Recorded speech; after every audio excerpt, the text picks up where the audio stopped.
लोग हेतना आइल लोग तो सार लोग खातिर बा कि पान ले लो खैर ले लो हो सुपारी सुन पारी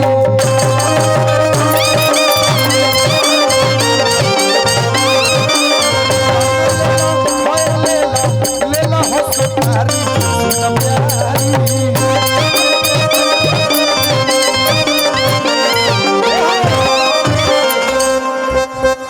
आपका नाम क्या है?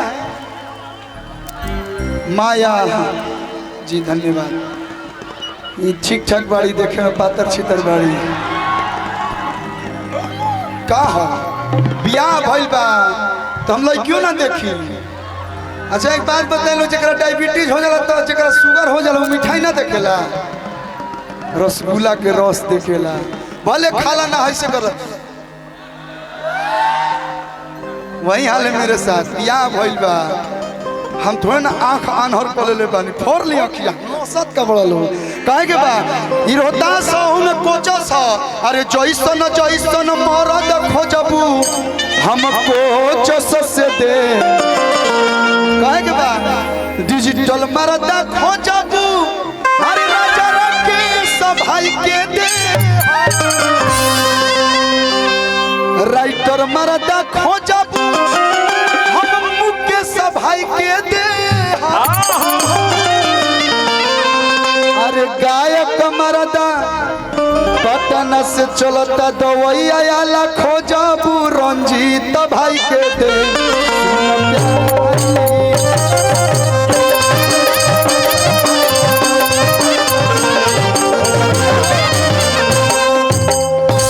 कि गोरा मरदा खोजबू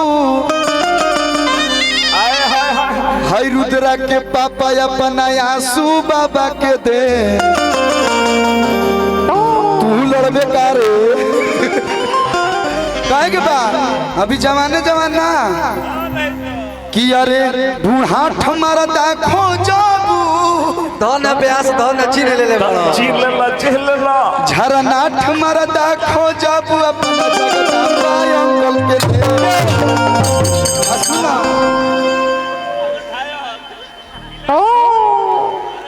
फूके वाला खोजबू किलाटा वाला खोजबू अपना टेंगारी अंकल के दे। वाह बहुत सारा प्यार ले लो। साफ सुथरा बात बताओ, हम ससुर जी के साथ रहो, वही ससुर जी बहुत वायरल होता रे भाई, खत्म बात। लेकिन कहे के बा कि अरे एंकर मरदा खोजबू पप्पा तो पापा की गुड्डू आजाद जी के दे। लेकिन यही में गाना याद पड़ल, रहरी के तीन गो पत्ता तीनों का जाना रहे, रहरी के तीन गो पत्ता तीनों का जाना रहे, अरे हई दावा के तीनों बहिनिया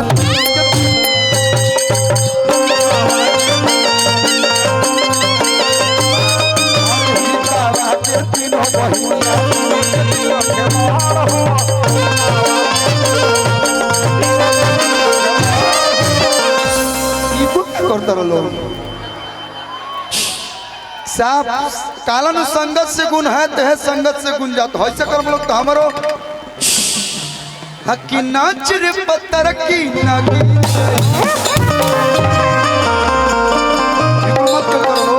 माना मंच में नहीं कुछ कह देनी फटाक से यूट्यूबर देखिए कल्लू जी ने क्या इशारा किया, बढ़िया चीज ना देखा या सही भाई, देखिए किसने किसको कैसे हम कुल मंच पे करी ना तो हम लोग दिखा दे लोग। लेकिन कहे के बाद एगो हिया ये देखने में ठीक ठाक है, माया से बचे भले भले का भई दोनों पर सथुआ लौकता, लेकिन कहे के बाद कि एगो हिया ऐसन ऐसन टैटू तो बनैले बड़े पूछी।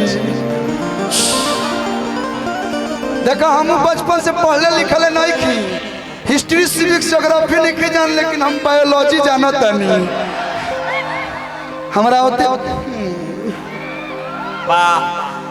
एगो एगो हिया ऐसन ऐसन एगो हिया खेलाड़ जी आ छोटकी हिया छाटक